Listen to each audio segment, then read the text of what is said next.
제 21화 호연승과 모용복. 사막의 삭풍이 용문객잔의 낡은 창호를 매섭게 때렸다. 객장 한가운데 짙은 피비린내가 진동했다. 도궁의 손목이 처참하게 박살났다. 그 참상을 지켜보던 북방의 거두 호연승. 마침내 그의 얼굴에 서늘한 냉소가 번졌다. 그의 신형이 유령처럼 미끄러졌다.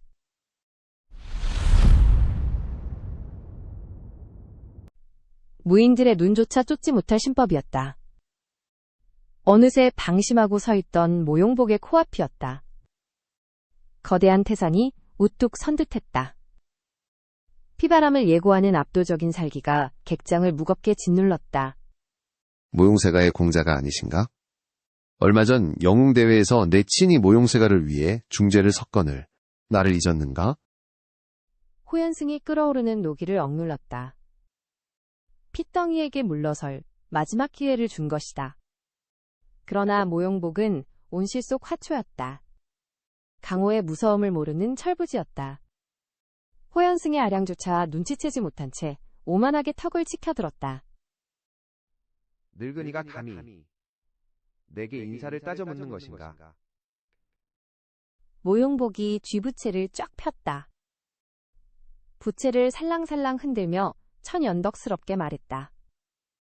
대산에 눈이 어두워 미처 몰라 배웠소이다. 입으로는 존대를 했으나 모용복의 입가에는 조롱이 가득했다. 애송이의 오만에 마침내 호연승의 인내가 차갑게 끊어졌다. 건방지게 흔들어대는 저 부채부터 산산조각 내리라. 호연승이 벼락같이 오른손 중지를 퉁겼다.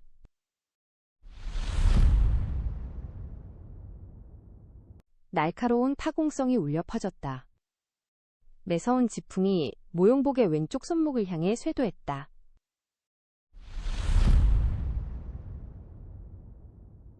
그러나 모용복 역시 절기를 지니고 있었다. 그는 모용세가의 가주가 될 인재였다. 호연승의 출수에 대비하고 있었던 것이다.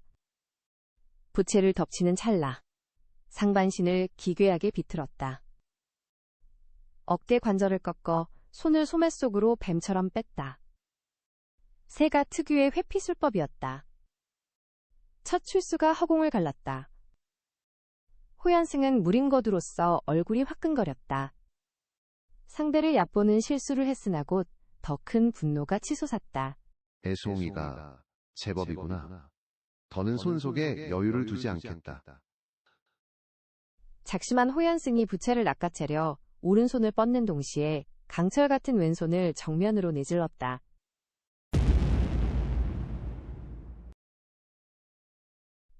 모용복의 목덜미를 노린 치명적인 일격. 태산을 허무를 듯한 기세였다. 모용복은 다급히 신형을 날려 거리를 벌렸다.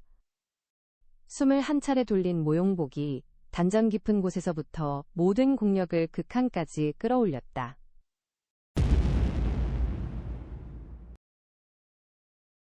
젊은 혈기를 맹신하며 호연승의 쌍장을 향해 정면으로 부딪혔다. 귀청을 찢는 파음이 터졌다. 묵직한 쌍장이 모용복의 거센 장력을 고스란히 받아냈다.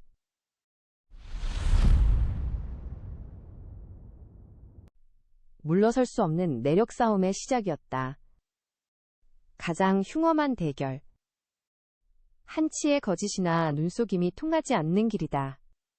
상대를 완벽히 굴복시키거나 스스로 단전이 터져 패인이 되거나 둘 중 하나뿐이었다. 한동안은 팽팽한 듯 보였다. 모용복이 젊은 패기로 비등하게 맞서는 듯했다.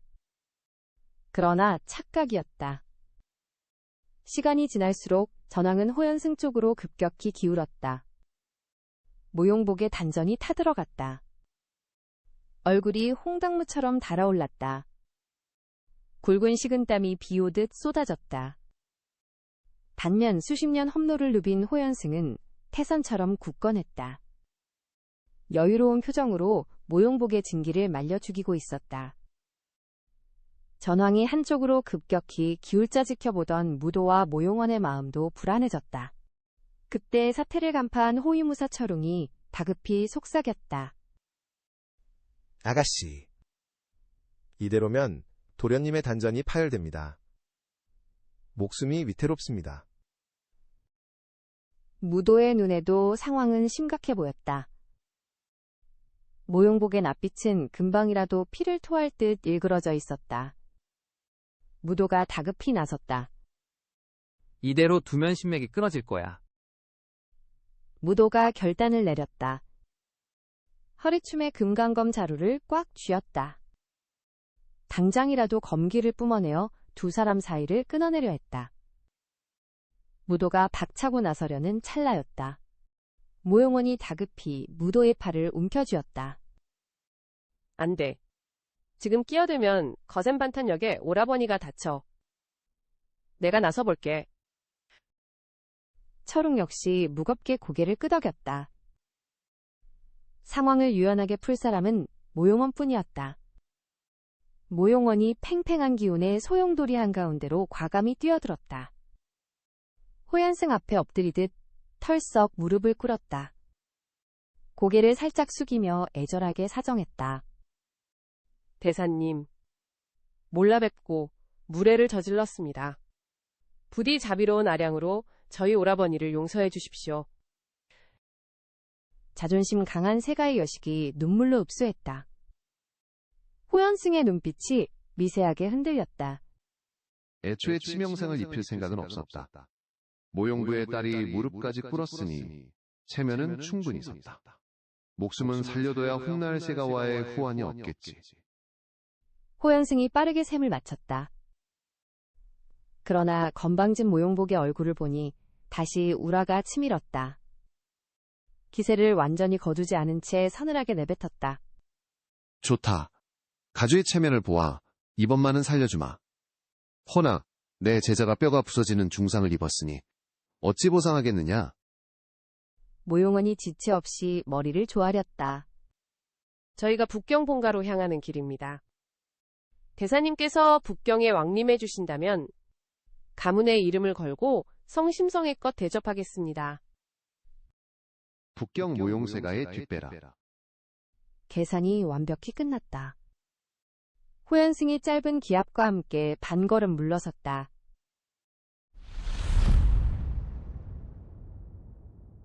참으로 고수만이 할 수 있는 신묘한 수법이었다. 모용복이 주화인마에 빠지지 않도록 내력을 자신이 흡수해서 허공으로 부드럽게 흩어버렸다. 상승내공을 지닌 절정 고수만이 펼칠 수 있는 갈무리였다. 상황을 수습한 호연승이 짐짓 아무 일도 없었다는 듯 자신의 자리로 돌아갔다. 다리가 풀린 모용복은 바닥에 털썩 주저앉았다. 폐가 찢어질 듯 거친 호흡을 토해냈다. 철옹이 다급히 모용복을 부축해 2층 객실로 피했다. 무도와 모용원 역시 서둘러 두 사람의 뒤를 따랐다. 객잔의 거친 무인들은 흉엄한 내력 싸움의 깊이를 이해하지 못했다. 소란이 진정되자 아무 일도 없었다는 듯 왁자지껄 떠들며 술잔을 부딪혔다. 결국 치명적인 부상을 입은 자는 도궁뿐이었다. 손목이 으스러졌으니 최소 몇 달간은 검을 쥘 수 없을 것이다. 그러나 사부가 나서 마무리를 했으니 토를 달 수는 없었다. 그저 모용복을 향한 사리를 품고 홀로 일을 갈 뿐이었다.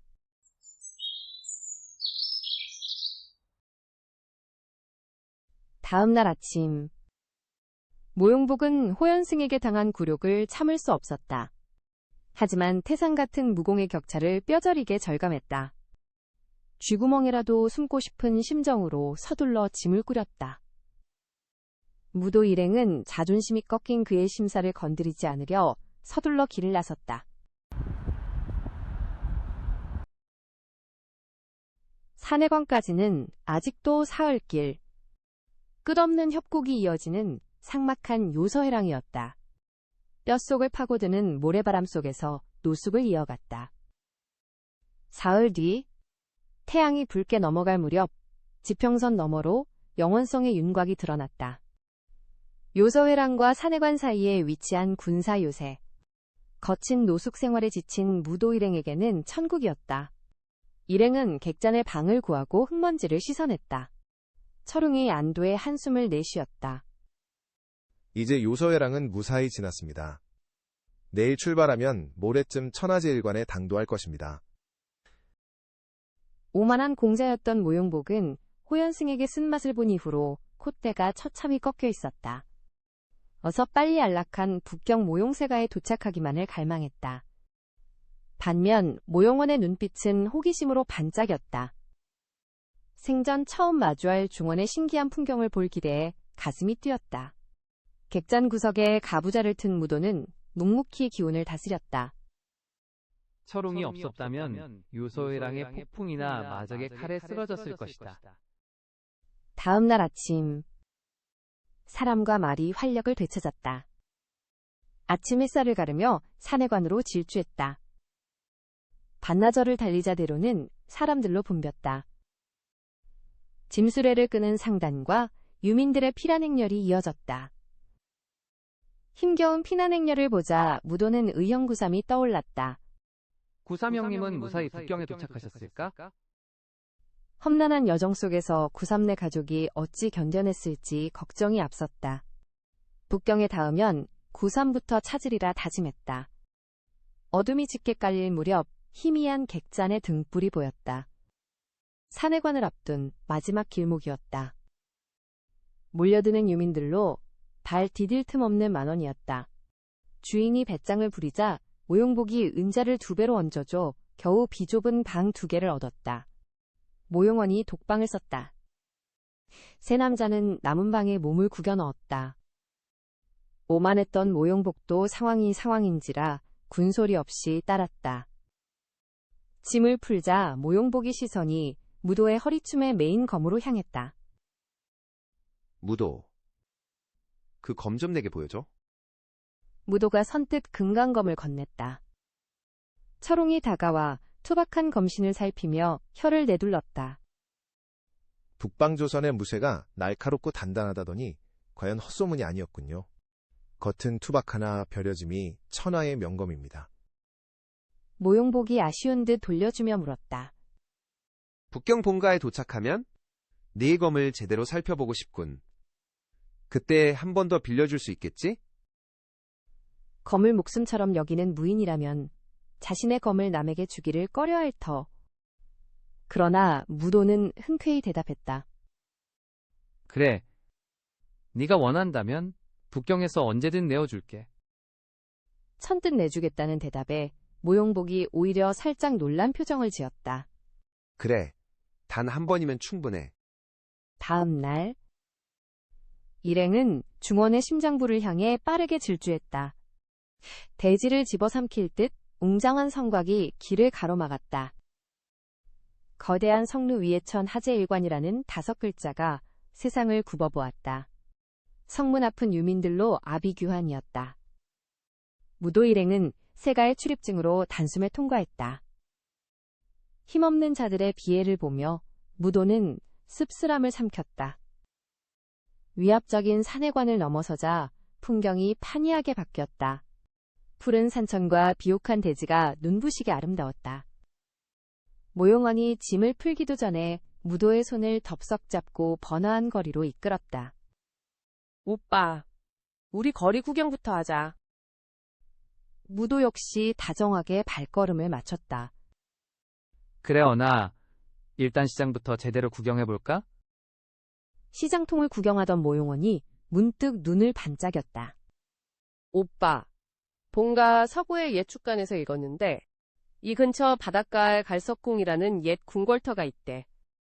진시황이 천하를 통일하고 그곳에 머물며 장생불사를 기원했다고 하더라고. 진시황. 그 3글자가 무도의 고막을 때렸다. 무도의 2눈이 번갯불처럼 번쩍였다.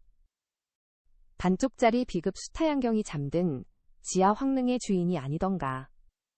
진시황이 불로초를 구하려고 발악했다던데 결국 구하지 못한 거야? 모용원이 가볍게 고개를 저었다. 당연히 병들어 죽었지. 진시황이 방사 서복에게 수천의 아이들을 주워 바다로 보낸 출발지가 바로 이 근처 앞바다라는 거야.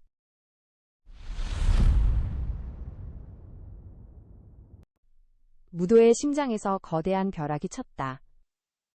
기원전 210년. 불로초를 찾아 헤매던 서복은 선우무도의 선조인 선우강을 조우했다. 서복은 목숨을 연명하기 위해 조선의 영약 천년산삼을 빌었다. 그 값으로 건넨 것이 진시황에게서 훔쳐온 비극 수타음경이었다. 무도의 핏줄에 흐르는 쓰라린 비극과 무공의 근원. 그 모든 역사의 톱니바퀴가 바로 전설의 갈석궁 앞바다에서 시작한 것이다. 무도의 목소리가 미세하게 흔들렸다. 어나우리 그 갈석궁이라는 곳에 가보자. 모용어는 흥미로운 옛 전설을 볼 생각에 방긋 웃었다. 무도의 심연에서 소용돌이 치는 용트림은 꿈에도 모른 채였다. 좋았어. 당장 내일 아침 일찍 출발하자. 무도는 모용원의 손을 굳게 쥐었다.